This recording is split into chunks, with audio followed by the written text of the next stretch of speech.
आफ्नो गाडी चलाउँदै अगाडि बढिरहेको छ। हामी दुर्गा प्रसाईसँगै अगाडि बढिरहेका छौँ।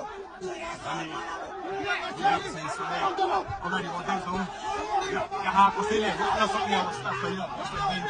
प्रहरीलाई दुर्गा प्रसाईले पेलेर अगाडि बढिरहेको भएको छ। प्रहरी गाडीको चाबी खोज्न लागि परेको छ र दुर्गा प्रसाईले प्रहरीको एक लेयर तोडिसक्नु भएको छ र अब अगाडि सशस्त्र प्रहरीको टोली रहेको छ।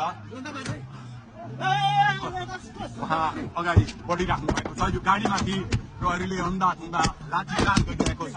तपाईँ देख्न सक्नुहुन्छ दुर्गा प्रसाईको गाडीलाई प्रहरीले रोकिराखेको अवस्था। उहाँले यो प्रहरीका सम्पूर्ण सुरक्षा घेरा तोडेर दुर्गा प्रसाई अगाडि बढ्नु भएको छ र यति बेला 3 खुनेको यो पुलबाट अगाडि बढिसकेको छ। यो दृश्य अगाडि